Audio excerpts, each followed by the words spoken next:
Before we get into the real interesting stuff, which is obviously the playoffs, I just want to glance over the regular season and say that Minnesota as a whole looked really good against the best competition. They were fourth in point differential per 100 versus top 10 teams in point differential. They were plus 2.5 against said teams. So they were really competitive against the very best. And they were really balanced. They were fourth in offense, ninth in defense. They didn't rely on transition basically at all. They were at least in transition percentage. So they looked really good entering the playoffs, especially as Randall finally was kicking into gear. They were the sixth seed, which doesn't seem great, but with their competitive nature against great teams and the fact that they were a game away from being tied for number three, it was a successful regular season for sure. Like I said, Randall took a bit to get acclimated into the new system, and once he got going, he got pretty solid in his contributions. But overall, he was not too great on the season. Anthony Edwards, however, was great all the way through. I had him as the number 7 best player in the league. And as for their grade as a whole, I would give them, I would say like a B, maybe a B plus for the regular season. They weren't super consistent, but they were always feisty against the best teams. So there was definitely a lot to like, but you would have liked to see Randall get in the fold a little bit quicker and them to just be a little bit more nightly good as opposed to being great some games and kind of whatever others. As for the playoffs, though, what we're really here for, beating the Lakers in 5, that's pretty impressive. Obviously, they had a good matchup against the Lakers, and that did help them quite a bit. The Lakers have no bigs. The Timberwolves have 3 legit big guys. So it was a great matchup for the Timberwolves, and they exploited it to perfection pretty much. Then Golden State without Steph, that's kind of whatever. Beating them in 5, though, that's nice. Not to mess around and end up getting into a competitive series, especially with the looming threat of Curry coming back. So, as for the playoffs before the Thunder, things looked really good. Winning in 5 against a good Lakers team, and just winning in 5 against a Warriors team that was, kind of just there. That's still well handled. So, going against the Thunder, I don't think anybody was really predicting the Timberwolves to win. I saw some people that were of that thinking, but by and large, it was a pretty heavy Thunder's consensus, which I think was appropriate, not just because of the result, but this is a historic Thunder team. So losing to them, I'm not too, you know, bummed out about, but I am a bit disappointed in how they lost, particularly as it pertains to Edwards and Randall, and also future mayor of Minnesota, Nas Reed, as well. He is, somebody that's such a good, consistent threat as both a shooter and somebody that can score inside, but he was not productive basically at all in this series. Obviously, what matters more is that Edwards was greatly outclassed by Shea Gilgeous-Alexander in this series. It's not a one-to-one thing, of course. It's not just Edwards going against Alexander and Alexander going against Edwards on the other side. So, you do have to factor in the Thunder have a historically great defense that's pretty tailor made to stop Edwards because Lou Dort is such a good primary defender. Case and Wallace, amazing. Alex Caruso, all great wing defenders. And best case scenario, you're hoping for SGA to guard Anthony Edwards, and SGA is a great defender still. So if that's your best matchup, that's really difficult to get buckets. Maybe you would hope for Chet, who's also a tier 1 type of defender, but, is at least a little bit more lanky and not as coordinated per se as a Dort is. But either way, it's really tough to get any sort of scoring, particularly consistent scoring against this Thunder team, especially when they're focusing on you and you alone, pretty much. So Edwards' disappointment makes some sense, but the fact of the matter is, he was still pretty efficient. He kept basically his exact true shooting. It was 3 percentage points lower, so I guess not exactly, but 57% true shooting. So he was still efficient and only 23 points. I would have rather see the efficiency go down some just to hopefully bring up the points a bit. It seemed like Edwards was trying a little bit too much to, do the thing that LeBron has gotten criticized for in the past of just making the correct play, as opposed to realizing, hey, I'm the only guy that can really score against this defense. The supporting cast was really solid for the Timberwolves, but, I'm very much the guy on this team. Even when Randall's at his best, I'm still better than him.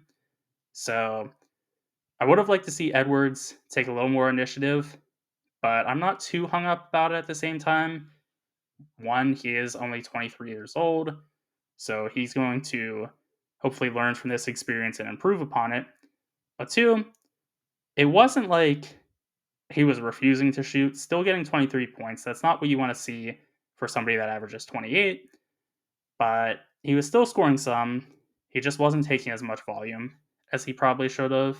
So I would have liked to see the efficiency go down even a little bit to where it is a bit of a problem, even, but a little bit less of a problem than just not scoring at all, basically. As it pertains to what the Thunder did, it's really, really tough to beat this Thunder team, basically under any circumstances, but especially when Shai Gilgeous-Alexander is putting up 30 points and Jalen Williams is putting up an efficient 20. It wasn't the greatest series for Shai. He could have been a little bit more efficient. He usually is.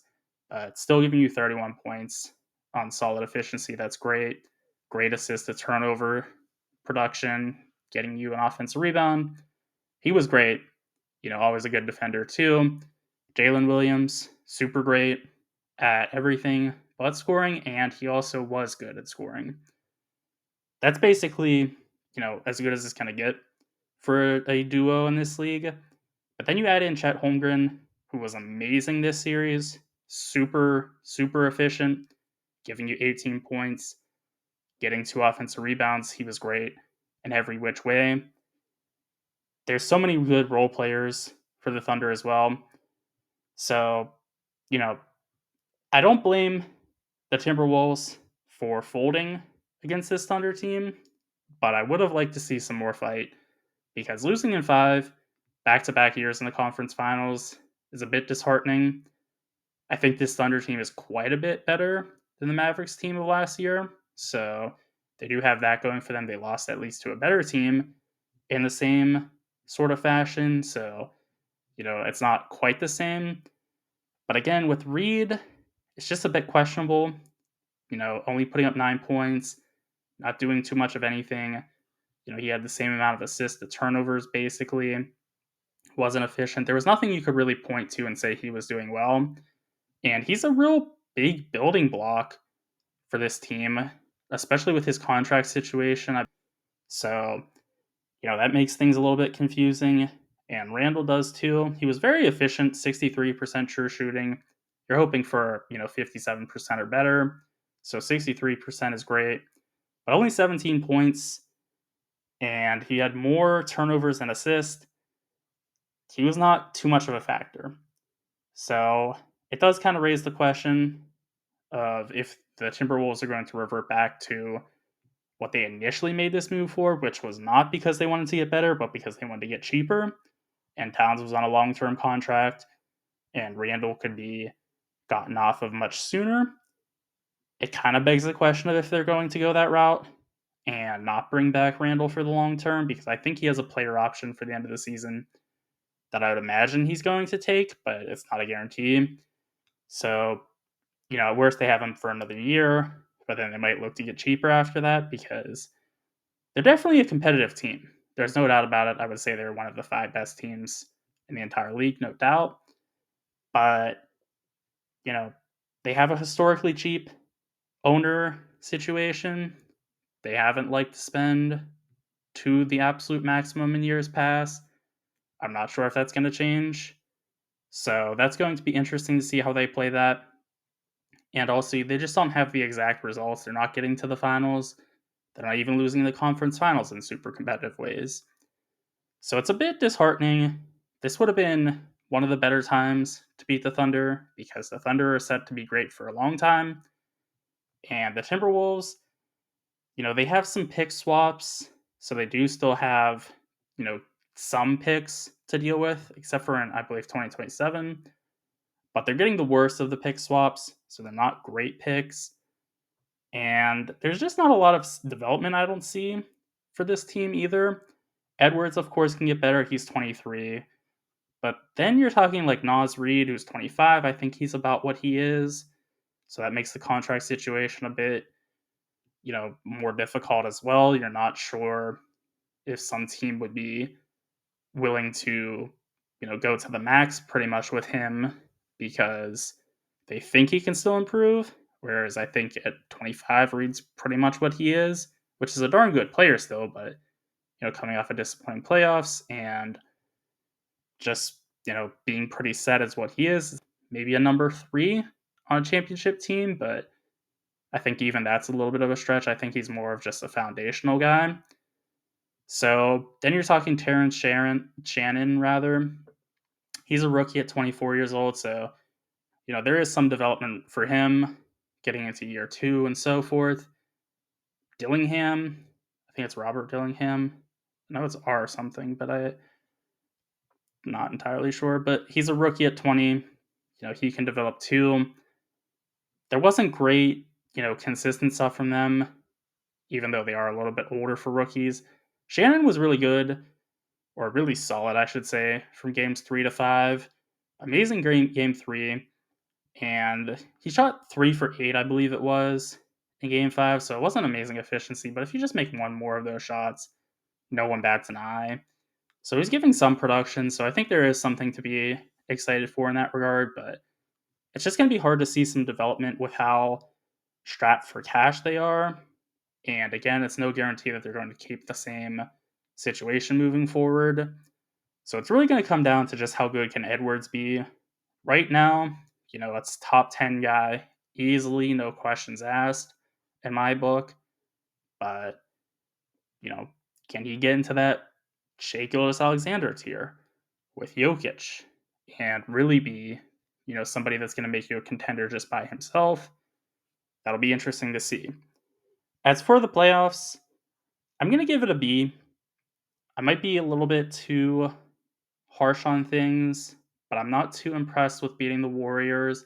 I am impressed with beating the Lakers, even though it was a good matchup for the Timberwolves, which revealed itself pretty early. I do think, Luka and LeBron, that's about as good of a duo as you're ever going to see in, the modern NBA climate. So that's something. And, taking a game off the Thunder is no small feat. I know it's just one game. You would have liked to see more, but they were competitive in the game immediately afterwards. So game 4, that is. I can do math.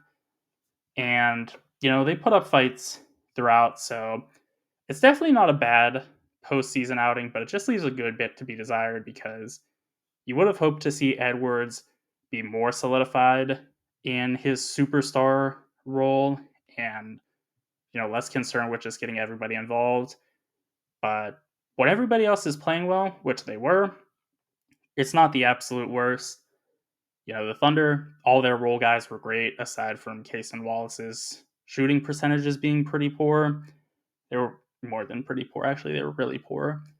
But the glue guys for the Timberwolves as well, they were all playing pretty much up to what you would expect. So that's good to see.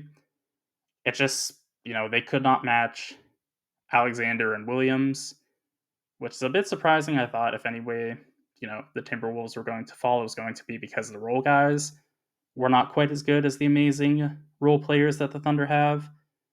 But as it turns out, Edwards and Randall just couldn't keep up with Alexander and Williams. So they're a team kind of in disarray. The cap situation is very difficult, as I've said. And, I just don't really see a way to trade for a better situation. If they could somehow convert Randall and something else that's not of too great a value into a Durant, it's kind of weird to, just make him like an afterthought in this video. But if they could do something like that, I really think they can compete for, the next couple seasons with Ant being the leader and Durant being a great number two. But that's pretty much, an afterthought for a reason. The Timberwolves would not be in the driver's seat to get Durant. Their pick situation is not ideal, with them being in swaps and not the better end of the swaps even. So they don't have those assets. Randall would not be the greatest cap maneuver for Durant. I just think that's a hard thing to navigate, even if Durant's not going to have the greatest of asset return perhaps. But as a whole, solid season for the Timberwolves. It was unfortunate to see it end the way it did, but overall productive season. Those are my thoughts on the Timberwolves of 2025. Be sure to let me know what yours are in the comment section. And also be sure to like and subscribe for more basketball and football content.